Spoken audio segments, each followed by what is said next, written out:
I almost died in Nepal one time. There's a wolf. Like, get the binos out. He's like, there's no wolves here. I get a little bit further. I look to my left, and there's a baby sitting in the trail. I think he was just kind of doing this. You shouldn't be here. I can't help you. Go away. We were debating whether to just have the helicopter come get you overnight because you were saying some weird stuff.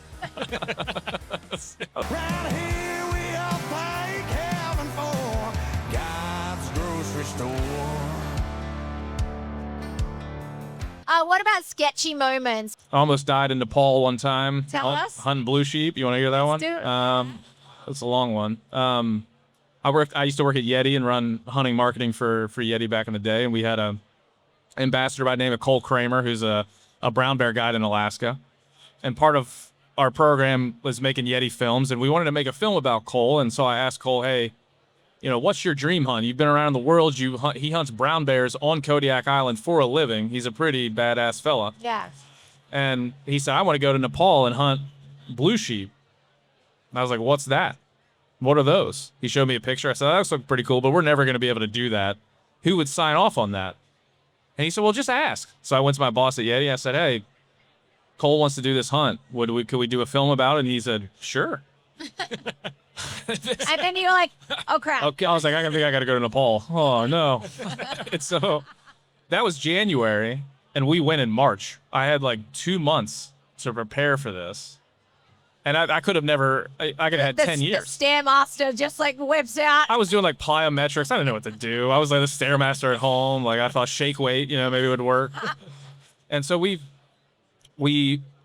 had a little bit of time to research, but you just really don't know what you're stepping into. So we flew to Kathmandu. We get out. It's pretty clear that it's not going to go the way I thought. Like Kathmandu is a wild place. I mean, it is. They said, don't eat any of the food. You might get sick. Immediately, everybody started to get sick. I'll save you the details, but we're all pretty sick. Oh, so it's Kathmandu, is it? Like, I know Nepal is where, but that's where you went to. Yeah, so we flew to Kathmandu. Yep, flew into Kathmandu. Istanbul to Kathmandu. Wow. And then we helicoptered into another smaller town and then helicoptered into what you might call a base camp. Our base camp, I want to say, was like maybe 14,000 feet. Big mountains. Yeah, big mountains, big crazy mountains. We flew into a place called Dule Yarsa. It's a small village, and when I say a small village, cut into the side of the middle of nowhere in the western Himalayas. They see about maybe 12 Westerners a year. 12 people outside of the village a year or so. Hikers and adventurers will come through there. So we base camp in this little hut in the middle of nowhere. Literally, they said it was like a 6 days mule ride to get to the nearest town. And so I'm already out of my element. I don't really know what to do. And then everybody gets sick. Everybody's sick. The whole thing is just a mess. We're supposed to film. Nobody can film. Nobody can sight their rifles in. Long story short, we start going. Well, we're walking on these goat trails that are like 1,000-foot cliffs. We're walking on a goat trail about that wide. And we're hiking to one base camp and to the next. We got about 30 or 40 Sherpas with big, baskets on their head walking. We got mules. We have goats. We have this whole... Are you having breathing problems? Yeah. Oh, yeah. But I was like, I was sat phoning my wife. I'm an alpha male. Everyone's sick and I'm fine. Tell everyone I love you. I love you so much. But I was fine. I wasn't sick at all. But everybody else in our party was getting sick. And so I was like in the head of the pack just going. You're not like, oh, it's just a matter of time? No, I was like, I'm the best.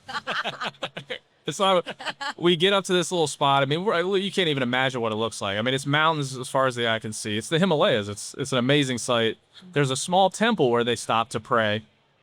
I'm standing at this temple and I look over, and some of the mules are stuck in the snow trying to get up over this little pass to get down into the river bottom to camp. And I was looking at that thinking, oh, that sucks. And then next thing I know, I was looking at the sky thinking, well, that's not good. And so I sat up. We had a interpreter and a medic on the camp, and he came in, sat with me, put his arm around me. Hey, his name's Ben. Hey, what's going on? I explained to him what was happening.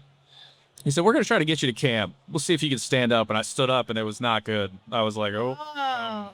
So you get taught when you're going up to that elevation that you have cerebral edema, pulmonary edema. There are things, acute mountain sickness. There are things that the helicopter's on call. Like, oh, okay, if this is going to happen, you better be ready. So you immediately start checking those boxes in your mind. I was pretty out of it, though. It was probably a 3 or 4 mile hike into our little camp that they made. So everybody hiked ahead of it. Me and the medic just kind of slowly. The medic's carrying you. He's kind of, you know, we're talking. He's feeding me apples and trying to keep me talking. I'll save you the details, but at one point I look across the thing and I see a wolf run down, this black wolf run down the hill. And I start, No, man. yeah, and I start telling him like, hey, dude, there's a wolf. Like, get the binos out. He's like, there's no wolves here. Full hallucinations. That full, just, you know, trying to figure out what this is. So we're going down. I get a little bit further. I look to my left and there's a baby sitting in the trail. I didn't say anything about the I would baby. have been freaking out. I was freaking out. I haven't talked to that guy in years, but I'd like to get his perspective on this because I didn't tell him about the baby because I thought if I tell him about the baby, I'm going to have to go home. And if this is Definitely get an this is airlift. really a baby, it's the baby's fault for being out here. The baby should not was be out it? here. Was it the like ooga chaka ooga? I think a little, like, yeah. I think he was just kind of doing this. I'm looking and I'm like, for sure, if this baby, it's on the baby. Like, you shouldn't be here. I can't help you. Go away. Go away. And it's just like one of those things where you just can't quite understand. So he finally gets me down into camp. We had to go down the switchbacks. They take me in the tent. They put like a big puffy on me and they filmed me just kind of like not really with it, saying this mountain's going to kill us, all kinds of weird stuff. Insane. You know, and I think they call it like acute mountain sickness. You don't really know. Like, people have died. I mean, you just fall over dead. There's guys in Everest Base Camp playing cards and just fall over dead. Yeah. And so you just don't really know. But the next day, I slept through the night. The medic slept in a tent with me. I woke up next morning. They said, hey, if you can hike up to this hill and come back, we'll let you stay. We won't get you life flighted out. So I'd made it, came back, was feeling a little bit better, feeling like I was okay. And then we hike out to the next camp. We finally see some sheep up on the hill, and I'm looking up on the hill. I'm feeling like I'm going to make it. And then I feel my stomach starts to go. And then for the next 2 days, roughly, I stayed in the tent and just, had a time. And our Cole went up, shot a sheep, came back. I stayed in the tent for the entire time. Didn't get to experience that at all. And then the next day, somehow I lost like 12 pounds. Somehow I got out of the tent the next day and we went up the hill in this crazy crevasse, got up on top. I shot a sheep. You did. Oh yeah. Somehow everybody packed everything for me. I just kind of had to walk with trekking poles. There's pictures of me just looking, it's bad. Dead, just emaciated. But I got up there, shot a sheep, took some pictures with it, hiked down, slept for a whole day, and then we got out of camp and we hiked out. And by the time we got back to base camp, I was feeling pretty good. And then from there, I didn't look good. I looked pretty terrible at the end of it. But I got a sheep, and that's it's a story to tell. There's a Yeti film. The baby.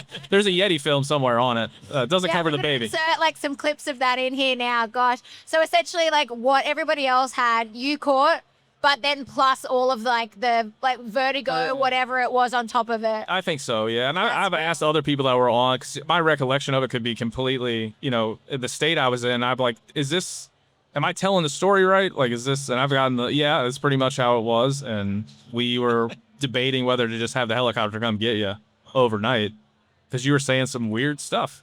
I was like, yeah. So yeah, that was. I'm sure, like whoever you were in camp with, though, like the bonding over that experience, I'm sure you're still friends with them to this day. Oh It's yeah, one of those things. you can't. That's all I say about the shows like this. Like, you come to these shows and people that you've hunted with and you see them. There's no bond like somebody you spent hunting camp with. This is kind of a little extra step up. Yeah, just all those shared experiences, right? Yeah. I mean, pretty intense shared experience. Yeah, and that I wasn't supposed to be the center of attention on this trip. We had other people we were filming. I was just there to, be there. And so we didn't, include this in any of the filming, nor should we have, but I kind of became the center of attention there for a while. Not by choice. And then you got sick on every hunt afterwards. I'll tell you, right after that, him and I went to New Zealand. Yeah. Not like a month after, maybe 2 months after. I felt great.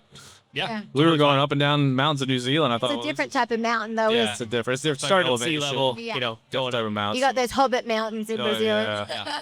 And the elevation is scary. Like, Yeah. it's for people that live here and come to Montana. Like, Yeah, for sure. 0 to 5,000 is scary. So I think we got up as high as 15 or 16 on that hunt. That's pretty big. So you just don't know. You don't know what it's going to do to you. Awesome. That's a great story. Thanks for sharing. Yeah.